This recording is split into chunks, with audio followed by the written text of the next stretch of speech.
भाई केवल ओबीसी की नहीं, पूरे बहुजन समाज की लड़ाई लड़ रहे हैं और हर एक पीड़ित की लड़ाई लड़ रहे हैं, जो इंसाफ के लिए दर-बदर भटक रहा है। जो राष्ट्रीय अध्यक्ष जी को आह्वान किया हो, चाहे सोशल मीडिया से या कार्यकर्ताओं के माध्यम से, भाई ने उनकी आवाज़ बुलंद की है और लगातार भाई संसद से लेकर सड़क पर उनकी मांग को लेकर लड़ रहे हैं। आपने देखा होगा, मेरठ में एक बहन की अपहरण होता है, एक जाति विशेष के समुदाय के लोग उस बहन की माँ की हत्या करते हैं और भाई के जाने के बाद ही आरोपी की गिरफ्तारी होती है। आप समझिए कि प्रशासन उनको बचाने के लिए और भारतीय जनता पार्टी के विधायक उस पीड़ित परिवार से मिलने गए और उनको समझौता करने की एक दबाव बनाने वाली प्रक्रिया भी बना सकते हैं, लेकिन एक सांसद, जो जनता के द्वारा चुना हुआ एक सांसद है, वो पीड़ित परिवार से, अपने माता से, वो बहन से मिल नहीं सकता है। देखिए, मोदी जी की मेंटलिटी ये रही है ना कि वो केवल चूरन पकड़ा दिए हैं। अच्छा।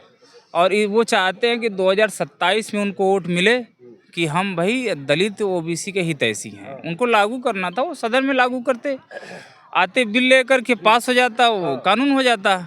लेकिन वो ऐसे नहीं लाएंगे, वो लाएंगे कि यहाँ पर ये जातियाँ लड़ें, फिर जातियाँ अपनी श्रेष्ठता सिद्ध करें। और यहाँ पर योगी जी बैठे हुए हैं एक विशेष जाति वर्ग के लिए।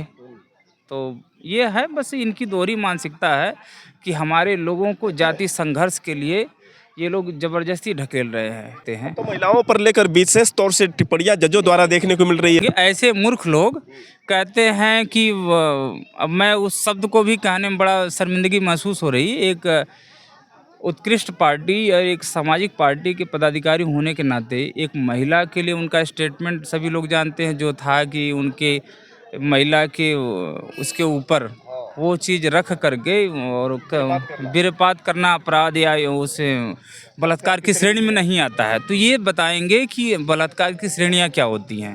देखिए, दलित समुदाय ऐसा रहा है, बाबा साहब के नाम पर, संविधान बचाने के नाम पर इन पर एक बार भरोसा कर लिया था।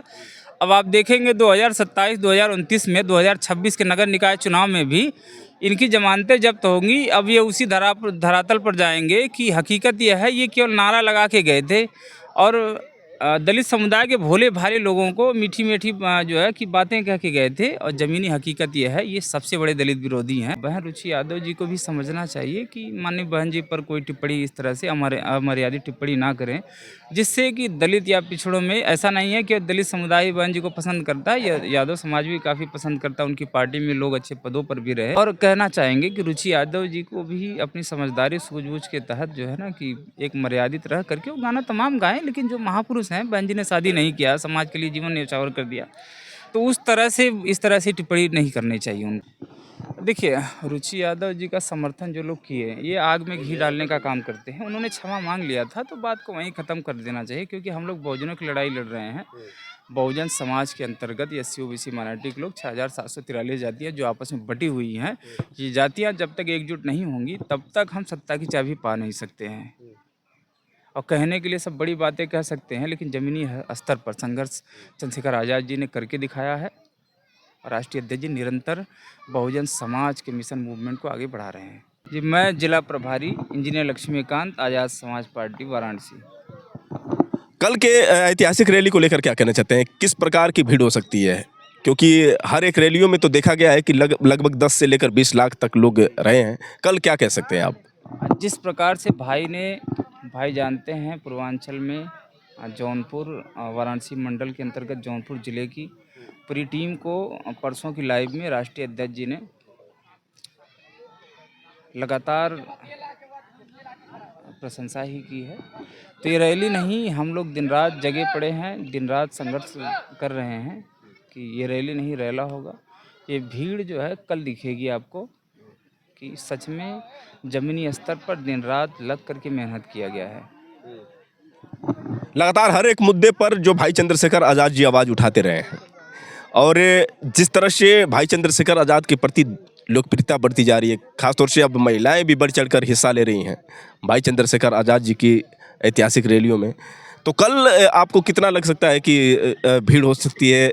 महिलाएं कितनी भारी मात्रा में यहाँ पर आ सकती हैं? जी, जिस प्रकार आपने देखा होगा, हाथरस से लेकर नेमावर तक महिलाओं के सम्मान में, जामिया से लेकर जामा मस्जिद तक, और जितने भी महिलाओं के मुद्दे रहे हो, उसमें भाई की मुखरता और प्रखरता हो करके वो संसद में बात को उनकी उठाए हैं, उनकी जो मांगे रही हैं दिनचर्या की भी, तो लोकप्रियता भाई की दिन रात निरंतर बढ़ी है। वो लोकप्रियता ऐसी है कि कल लाखों की संख्या में भीड़ होगी। जी। यूजीसी बिल में जिस तरह से उसके समर्थन में भाई चंद्रशेखर आज़ाद जी खड़े रहे हैं, बाकी अन्य जो लोग नारा लगाते हैं कि हम 85 को लेकर चलने वाले, जैसे अखिलेश यादव जो पीडीए की बात करते हैं, विशेष तौर से तो ओबीसी के नेता हैं, लेकिन देखा जाए तो ओबीसी की लड़ाई भी भाई चंद्रशेखर आज़ाद जी लड़ रहे हैं। क्या कहना चाहते हैं इस चीज़ को लेकर? भाई केवल ओबीसी की नहीं, पूरे बहुजन समाज की लड़ाई लड़ रहे हैं और हर एक पीड़ित की लड़ाई लड़ रहे हैं जो इंसाफ के लिए दर बदर भटक रहा है। जो राष्ट्रीय अध्यक्ष जी को आह्वान किया हो, चाहे सोशल मीडिया से या कार्यकर्ताओं के माध्यम से, भाई ने उनकी आवाज़ बुलंद की है और लगातार भाई संसद से लेकर सड़क पर उनकी मांग को लेकर लड़ रहे हैं। आपने देखा होगा मेरठ में एक बहन की अपहरण होता है, एक जाति विशेष के समुदाय के लोग उस बहन की मां की हत्या करते हैं और भाई के जाने के बाद ही आरोपी की गिरफ्तारी होती है। आप समझिए कि प्रशासन उनको बचाने के लिए और भारतीय जनता पार्टी के विधायक उस पीड़ित परिवार से मिलने गए और उनको समझौता करने की एक दबाव बनाने वाली प्रक्रिया भी बना सकते हैं, लेकिन एक सांसद जो जनता के द्वारा चुना हुआ एक सांसद है, वो पीड़ित परिवार से, अपने माता से, वो बहन से मिल नहीं सकता है। माता तो उनकी जो है कि डेथ कर गई, उस जो है कि फावड़े से उनकी जिस प्रकार से हत्या कर दी गई, लेकिन मिलने तक नहीं दिया गया। लेकिन भाई नहीं रोक दिया गया उनको, तो वहाँ से पैदल चल पड़े। वहाँ पर लगभग हज़ारों की संख्या में पुलिस उनको रोकती रह गई, लेकिन उन्होंने एक संकल्प सा ले लिया था कि मैं जब तक पीड़ित परिवार से नहीं मिलूँगा तब तक किसी भी कीमत पर मेरे पाँव रुकने वाले नहीं हैं। और ऐसा भी हुआ, क्योंकि वहाँ पर जिस तरह से जिन मुश्किलों के साथ वहाँ पर पहुँचे, उनके कॉलर को भी पकड़ा गया, पुलिस ने उनके साथ दुर्व्यवहार भी किया। तो ये कहीं ना कहीं जो, जैसा कि आपने बताया कि एक जनता द्वारा चुना गया जनप्रतिनिधि भी अगर पीड़ित परिवार से नहीं मिल सकता है, वो भी अपने परिवार से मिलना चाहते हैं, लेकिन फिर भी उनको रोका गया। क्या कहना चाहते हैं ये सरकार की रवैया को लेकर? योगी आदित्यनाथ की जो सरकार है, जो वैसे तो महिलाओं की सुरक्षा की बात करती है, लेकिन जिस तरह से जब महिलाओं पर अत्याचार होते हैं, जैसे मालूम पड़ता है कि जो पीड़ित परिवार के हैं वही अपराधी हैं, उनको रोक दिया जाता है। जैसा कि आपने हाथरस में बताया कि किस तरह से बहन मनीषा के हत्यारे खुलेआम इस तरह से घूम रहे थे, अभी भी इंसाफ मिल नहीं पाया है। और उनके पीड़ित परिवार से मिलने के लिए जो भी लोग जा रहे थे, बैरिकेड से मतलब रोक कर पुलिस उनको आगे नहीं बढ़ने देना चाहती थी। ठीक उसी तरह से कपसाड़ में भी देखने को मिला। देखिए, इसका कारण ये है ना कि बहुजन समाज की युवा एकजुट नहीं है। जो 6743 जातियों में बटे हुए लोग हैं, ये नंबर सबका आएगा। कभी दलितों का नंबर आता है, मुसलमानों का नंबर आता है, पिछड़ों का, अति पिछड़ों का, सबका नंबर ये लगाते हैं। इसलिए लगा लेते हैं कि हमारे लोग सामाजिक रूप से संगठित नहीं हैं। और ये सरकार हर घटनाओं में हमें दिखाने का प्रयास करती है कि अगर आरोपी अगर सवर्ण समुदाय से है तो बाबा जी का बुलडोजर में डीजल ही ख़त्म हो जाएगा, वो वहीं ठप हो जाएगा। और अगर आरोपी दलित है, पिछड़ा है, मुसलमान है, तो उसे घर परिवार से ले कर के ज़मीन हर चीज़ ध्वस्त कर दिया जाता है। तो बुलडोजर ऐसे दहाड़ता है कि हाँ, ये इंसाफ हो रहा है। तो बाबा साहब इस संवैधानिक प्रक्रिया में उनकी कल्पना रही कि संविधान का निर्माण हुआ तो समतामूलक समाज हो और संपत्तियों से लेकर मौलिक अधिकार सबका होता है इस देश में। लेकिन ये सरकार केवल एक ही जाति विशेष वर्ग के लिए बनी हुई है और दलितों, पिछड़ों को हर घटनाओं में दिखा देती है कि तुम दबे कुचले लोग हो। लेकिन यूजीसी के नए नियम को लाकर कहीं ना कहीं तो ओबीसी और दलितों को लुभाने का प्रयास किया गया है भाजपा द्वारा कि हम ओबीसी और दलितों के लिए हम लड़ाई लड़ रहे हैं, आप लोगों के लिए ये बिल लाए हैं। सवर्ण समाज के लोग विरोध करने लगे, मोदी जी के पुतले फूंकने लगे, मोदी जी को तेलिया जैसे शब्दों से इस्तेमाल करने लगे। इस चीज़ को आप किस दृष्टि से देखना चाहते हैं? क्या वास्तव में लगता है कि अब मेहरबान हुई है दलित और ओबीसी की बीजेपी? देखिए, मोदी जी की मेंटलिटी ये रही है ना कि वो केवल चूरन पकड़ा दिए हैं। अच्छा। और वो चाहते हैं कि 2027 में उनको वोट मिले कि हम भाई दलित ओबीसी के हितैषी हैं। उनको लागू करना था, वो सदन में लागू करते, आते बिल लेकर के पास हो जाता, वो कानून हो जाता। लेकिन वो ऐसे नहीं लाएंगे, वो लाएंगे कि यहाँ पर ये जातियाँ लड़ें, फिर जातियाँ अपनी श्रेष्ठता सिद्ध करें। और यहाँ पर योगी जी बैठे हुए हैं एक विशेष जाति वर्ग के लिए, तो ये है बस इनकी दोहरी मानसिकता है कि हमारे लोगों को जाति संघर्ष के लिए ये लोग ज़बरदस्ती ढकेल रहे हैं। अभी आपने देखा होगा कि एक भाई था, बड़ा संघर्ष हम लोग किए गए थे बीएचयू में, उनको एडमिशन के नाम पर उनको मिला नहीं था, शिवम सोनकर का। उस मामले में हमने देखा था जी। ये कहना चाहते हैं कि यूजीसी का जो नया नियम जैसे ही लागू की उसके बाद सवर्ण समाज के मुट्ठी भर के लोग प्रदर्शन पर उतरे और 24 घंटे के अंदर में ही सुप्रीम कोर्ट ने उनके दबाव में आकर फैसला बदल दिया। जबकि दलित ओबीसी या फिर कमज़ोर वर्ग के लोग सालों साल तक लड़ाई लड़ते रहते हैं, न्याय नहीं मिल पाता है। लेकिन सवर्ण समाज के सिर्फ एक दिन उतरने में इतना असर पड़ गया कि सुप्रीम कोर्ट ने तुरंत फैसला बदल दिया कि ये जो नियम है कहीं ना कहीं गलत है। देखिए, इसमें कोई दो राय नहीं है कि जब सुप्रीम कोर्ट में बैठने वाले जज उच्च जाति के हों तो वो अपने जाति को हित को देखते हुए या अपने बच्चों के भविष्य को देखते हुए वो वैसा ही रोक देंगे। आपने देखा होगा 69,000 शिक्षकों की भर्ती का मामला है, अभी तक क्लियरेंस नहीं मिला है, स्टे तो मिला ही नहीं है। वो बेचारे अभी तक जो है दिल्ली इलाहाबाद में धरना दे रहे हैं, जंतर मंतर में भी किए। तो ऐसी होगा कि हमारे लोगों को ऊपर में हमारे लोग हैं नहीं। एक जज साहब थे, जो लोग कह रहे हैं, एक जज साहब थे BR गवई साहब, उनके ऊपर जूता फेंका गया। और इतना कुछ कहने के बाद भी एक तरफ से चाहे जो निर्णय उन्होंने स्टे दे दिया, लेकिन एक भी व्यक्ति जो है इस तरह से कृत्य का हम लोग किसी के ऊपर जूता फेंकना हम लोग समर्थन भी नहीं करते हैं। लेकिन ऐसी मानसिकता के लोग भी इस देश में रहते हैं। कहना भी तो सही था कि जो आप ये मांग कर रहे हैं ये पुरातत्व विभाग का है, पहले आप उनसे कहिए, अगर वो कहेंगे तो फिर हम करेंगे, क्योंकि ये अधिकार जो है पुरातत्व विभाग को मिलता है। तो उन्होंने गलत भी तो नहीं कहा कि हाँ जी। आपने देखा होगा BR गवई साहब की गलती भी नहीं थी उसमें, वो तो पक्षधर थे और यहाँ तो लोग एक तरफा निर्णय दे रहे हैं। क्या आप उम्मीद कर सकते हैं? तो महिलाओं पर लेकर विशेष तौर से टिप्पणियां जजों द्वारा देखने को मिल रही है अभी। नरेंद्र कुमार व्यास जो है, इन्होंने लोगों को कहेंगे, ऐसे मूर्ख लोग कहते हैं कि अब मैं उस शब्द को भी कहने में बड़ा शर्मिंदगी महसूस हो रही। एक उत्कृष्ट पार्टी या एक सामाजिक पार्टी के पदाधिकारी होने के नाते एक महिला के लिए उनका स्टेटमेंट सभी लोग जानते हैं जो था कि उनके महिला के उसके ऊपर वो चीज़ रख करके और वीरपात करना अपराध या उसे बलात्कार की श्रेणी में नहीं आता है। तो ये बताएंगे कि बलात्कार की श्रेणियाँ क्या होती हैं। भाई मेडिकल किस लिए कराते हैं ये? ऐसे जजों को शर्म आनी चाहिए। और सरकार से, अब सरकार में यही लोग बैठे हैं और सरकार में बैठे तो यही होगा कि देखिए, जब तक सत्ता की चाह। मनोहर मिश्र इलाहाबाद हाईकोर्ट के भी जो एक ब्राह्मण अधिवक्ता है, नहीं जज है, इन्होंने भी तो ये कहा था कि जो पजामे का नाड़ा खोलना भी ये अपराध की श्रेणी में नहीं आता है। अब ये चीज़ें देखिए, ऐसा स्टेटमेंट देने से पहले इन जजों को एक चीज़ कहेंगे कि इनकी मानवता जो है, इनके अंदर मानवता और नैतिकता का पतन हो चुका है और इसका संज्ञान माननीय सुप्रीम कोर्ट के लेना चाहिए, सरकार को भी लेना चाहिए। किसी एक जाति विशेष का होने के नाते आप इस तरह से स्टेटमेंट दे रहे हैं जो गैर संवैधानिक है और ऐसे लोगों को जज की कुर्सियों से हटा देना चाहिए। इनका वहाँ रहने का, ये जो स्टेटमेंट दे रहे हैं, इनके घर परिवार की किसी के साथ ये घटना हो और ऐसे स्टेटमेंट दे के दिखाएं तो ये तो सीधी सी बात है, नैतिकता का पतन दिख रहा है जी।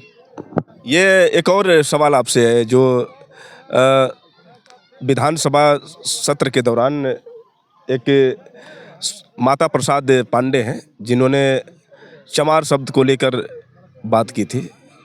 क्या आपको लगता है कि इस प्रकार के जो कुल मिलाकर 82 वर्ष की उम्र में वो भी PDA का नारा लगाने वाली समाजवादी पार्टी के जो वरिष्ठ नेता हैं, इन्होंने चमार शब्द का इस्तेमाल किया, उन्होंने आरक्षण को लेकर जो बात की, क्या कहना चाहते हैं?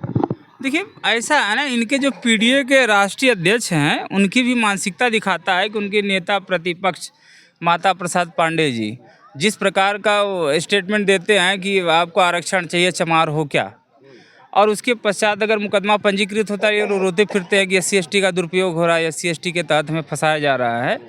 और इनके नेता जो PDA का नारा देते हैं, और PDA का नारा इनका जो है चुनावी मुद्दा होता है, दलितों से बरगला करके। देखिए, दलित समुदाय ऐसा रहा है, बाबा साहब के नाम पर, संविधान बचाने के नाम पर इन पर एक बार भरोसा कर लिया था अब आप देखेंगे 2027, 2029 में, 2026 के नगर निकाय चुनाव में भी इनकी जमानतें जब्त होंगी। अब ये उसी धरातल पर जाएंगे कि हकीकत यह है, ये केवल नारा लगा के गए थे और दलित समुदाय के भोले भाले लोगों को मीठी मीठी जो है कि बातें कह के गए थे, और ज़मीनी हकीकत यह है, ये सबसे बड़े दलित विरोधी हैं, ये सब जानते हैं। चंद्रशेखर आज़ाद ने कहा कि पीडीए का मतलब यह है कि पिछड़े दलित पर अत्याचार, जबकि अखिलेश यादव तो कहते हैं कि पीडीए का फुल फॉर्म जो है पिछड़ा दलित अल्पसंख्यक। तो इनका जो फुल फॉर्म है अखिलेश यादव का और भाई चंद्रशेखर आज़ाद जी ने जो बताया, क्या इसको किस हिसाब से देख रहे हैं? देखिए, राष्ट्रीय अध्यक्ष माननीय चंद्रशेखर आज़ाद जी ने जो कहा है कि अखिलेश यादव जी की जो पीडीए है पिछड़ा दलित पर अत्याचार का, वो बात जमीन पर संघर्ष करने वाले नेता हैं, सड़क से लेके संसद उस तक। समय जो माता प्रसाद बयान दे रहे थे, तो पक्ष हो या विपक्ष हो, सभी लोग ठहाके मारकर हंस रहे थे। उसमें तो SC ST OBC के भी नेता रहे होंगे, विधायक रहे होंगे, लेकिन किसी ने भी उनका विरोध नहीं किया, सभी लोग ठहाके मारकर हंस रहे थे। कारण है कि दलितों का नेतृत्व अभी तक, देखिए जितनी पार्टियां हैं दलितों से दरी बिछाने का काम करवा रही हैं, चाहे अखिलेश यादव जी की पार्टी हो, समाजवादी पार्टी, चाहे कांग्रेस पार्टी हो या भारतीय जनता पार्टी। जब तक दलितों की खुद की पार्टी नहीं होगी, उनके राष्ट्रीय अध्यक्ष नहीं होंगे, तब तक ये लोग ऐसे ही केवल बातें सुने और दरी बिछाएं। ये विरोध करेंगे तो इनको पार्टी से निष्कासित कर दिया जाएगा। ये जो हैं, जो लोग, उसमें मैं कहना चाहूँगा जो SC ST के लोग थे, जो इन व्याख्यान के बाद ऐसी बातें सुन रहे थे अपमानजनक, उनको चुल्लू भर पानी में डूब मरना चाहिए। और बाबा साहब के संविधान के तहत ये लोग विधायक बने हैं, ऐसे लोगों को चुल्लू भर पानी में डूब के मर जाना चाहिए। सम्मान से बढ़कर कोई जीवन नहीं हो सकता। बाबा साहब ने कहा था कि शेर का भांति जीवन 1 महीना ही काफ़ी, 1 घंटा ही काफ़ी होता है। कुत्ते का जीवन जो है हज़ारों वर्ष या 25-50 वर्ष ही सम्मानजनक नहीं होता है। ये तो बाबा साहब की सोच पर भी इन लोगों ने विश्वासघात किया है, उनके साथ भी इन लोगों ने धोखा दिया है। जो आरक्षण में विशेष तौर से जो बाबा साहब डॉक्टर भीमराव अंबेडकर ने अधिकार दिया, बाबा साहब डॉक्टर भीमराव अंबेडकर जो मानते थे कि जब तक हमारे समाज के लोग प्रतिनिधित्व नहीं करेंगे, जब तक नेता नहीं बनेंगे, तब तक हमारा समाज का विकास नहीं होगा। लेकिन ऐसे ऐसे तुच्छ नेताओं की यदि आप बात कर रहे हैं कि चुल्लू भर पानी में डूब कर मर जाना चाहिए, ये क्या लोग कर पाएंगे समाज के लिए? देखिए, ऐसे लोगों से उम्मीद कुछ नहीं है। इनकी उम्मीद, आपको बता दे, जनता को उम्मीद करनी चाहिए कि जो उनके आंसू को पोंछने का काम करता है, जो उनके सुख दुख में खड़ा है पिछले 10-12 वर्षों से। और ये नहीं चुनावी मुद्दा, चुनाव के समय हम लोग नहीं आते हैं, 365 दिन 24 घंटे कई वर्षों से लगातार, चाहे हाथरस से लेकर नेमावर की घटना हो, जामिया से लेकर जामा मस्जिद हो, अलीगढ़ का मामला हो, चाहे नासिर जुनैद की हत्या का मामला हो, चाहे कहीं का मामला हो, चाहे देवबंद का मामला हो, हर मामले में राष्ट्रीय अध्यक्ष जी और भीम आर्मी आज़ाद समाज पार्टी के एक कार्यकर्ताओं ने डंके की चोट पर संघर्ष किया और दलित और पिछड़ों के हक अधिकार के लिए, उनके संवैधानिक अधिकारों के लिए जम के लड़ाई लड़ी। ये भीम आर्मी एक दिन में लोगों का विश्वास नहीं बना है कि जो कहीं भी रैलियां बहुत बड़ी हो रही हैं आज, ये निरंतर प्रयास है, निरंतर संघर्ष है कि जो भीम आर्मी आज़ाद समाज पार्टी में जनता ने मजबूती के साथ विश्वास दिखाया है। बहुत अच्छा लगा आप से बात करते हुए, हर एक मुद्दों पर आपने हर एक जानकारी दी। एक अंतिम सवाल आपसे पूछना चाहूँगा कि जो विशेष तौर से काफ़ी विवाद रहा, कुल मिलाकर बहन जी के ऊपर अश्लील होली गायकों की बात करें तो पहले तो मनोज तिवारी ने शुरुआत की। 10-11 साल पहले उन्होंने बहन जी पर अश्लील गाना गाया। उसके बाद दिनेश लाल यादव निरहुआ भी बहन जी पर टिप्पणी की है होली के माध्यम से। प्रमोद प्रेमी यादव, एक अनिल आवारा करके उसने भी किया। उसके बाद रुचि यादव का भी एक गाना आया था, जबकि रुचि यादव को काफ़ी बहुजन समाज द्वारा सम्मान भी मिलता है। कई लोग मिशन का भी कार्यक्रम करवाते हैं रुचि यादव से। लेकिन उन्होंने जिस तरह से अपने गानों में अमर्यादित शब्दों से बहन जी का अपमान किया, और इस चीज़ को लेकर जो दलित और ख़ास तौर से यादव में जो सोशल मीडिया पर संग्राम देखने को मिला, क्या ये सही है जो 85 को हम एक करने की बात कर रहे हैं, जो भाई चंद्रशेखर आज़ाद लगातार 85 की लड़ाई को लड़ने के लिए इस तरह से हर एक समाज को जोड़ने का प्रयास कर रहे हैं, लेकिन ये कुछ जातिगत टिप्पणियाँ, जातिगत जो भेदभाव, ये संग्राम आपको नहीं लगता है कि ये 85 को एक होने से रोकता है? देखिए, इतना कहेंगे कि जो विरोध होना चाहिए वो संवैधानिक दायरे में रहते हुए विरोध हो। और बहन रुचि यादव जी को भी समझना चाहिए कि माननीय बहन जी पर कोई टिप्पणी इस तरह से अमर्यादित टिप्पणी ना करें, जिससे कि दलित या पिछड़ों में ऐसा नहीं है कि दलित समुदाय बहन जी को पसंद करता है, यादव समाज भी काफ़ी पसंद करता है, उनकी पार्टी में लोग अच्छे पदों पर भी रहे। दामोदर सिंह यादव की बात करें तो आजाद समाज पार्टी से काफी धुआंधार नेता है जो पाखंड आडंबर के खिलाफ बोलते भी हैं। फैंस भी कह रहे थे उसमें ना कि देखिए आपने कहा मनोज तिवारी ने जो गाना गाया था, हम लोग तो अब देख रहे हैं सोशल मीडिया पे एक्टिव, अब जो है सोशल मीडिया ज़्यादा एक्टिव। उस समय लोग देखिए आपको बता देते हैं कि उस समय का माहौल कुछ और था, आज युवा जाग चुका है। पहले ये स्थितियां थी कि कुर्ता जो है शौकवश वैसे ही किसी दिन पहन लिया होगा, बिना रुचि के तहत वो नेता बन गए हैं। आज युवा जो है कि भाई चंद्रशेखर आज़ाद जी के संघर्षों को देखते हुए और सामाजिक पीड़ा को देखते हुए अपनी रुझान और अपना करियर, अपना जीवन राजनीतिक और समाज की सेवा में लगाना चाहता है। ये चंद्रशेखर आज़ाद जी की देन है। और कहना चाहेंगे कि रुचि यादव जी को भी अपनी समझदारी सूझबूझ के तहत जो है ना कि एक मर्यादित रह करके वो गाना तमाम गाएं, लेकिन जो महापुरुष हैं, बहन जी ने शादी नहीं किया, समाज के लिए जीवन न्यौछावर कर दिया, तो उस तरह से इस तरह से टिप्पणी नहीं करनी चाहिए उनको। नहीं, माफी तो उन्होंने मांगा कि हमसे गलती हुई, बहन जी का काफी बड़ा योगदान है समाज के प्रति, मैंने मनोरंजन के लिए गाया। लेकिन उनको उकसाने वाले कुछ अन्य जो गायक आए हैं, जैसे विजय लाल यादव ने शाबाशी दी, बहादुरी की उनकी तारीफ की, तो आपको लगता है कि ऐसे ऐसे लोगों जो समर्थन कर रहे हैं ये उचित है? देखिए उनका जो है ना कि समर्थन करना, खड़े होकर स्टेटमेंट दे देते हैं आपको। देखिए रुचि यादव जी का समर्थन जो लोग किए, ये आग में घी डालने का काम करते हैं। उन्होंने क्षमा मांग लिया था तो बात को वहीं ख़त्म कर देना चाहिए, क्योंकि हम लोग बहुजनों की लड़ाई लड़ रहे हैं। बहुजन समाज के अंतर्गत एस सी ओबीसी माइनॉरिटी के लोग 6743 जातियाँ जो आपस में बटी हुई हैं, ये जातियाँ जब तक एकजुट नहीं होंगी तब तक हम सत्ता की चाबी पा नहीं सकते हैं। और कहने के लिए सब बड़ी बातें कह सकते हैं, लेकिन ज़मीनी स्तर पर संघर्ष चंद्रशेखर आज़ाद जी ने करके दिखाया है। और राष्ट्रीय अध्यक्ष जी निरंतर बहुजन समाज के मिशन मूवमेंट को आगे बढ़ा रहे हैं। बहुत बहुत साधुवाद, आपने हर एक मुद्दों पर बात की।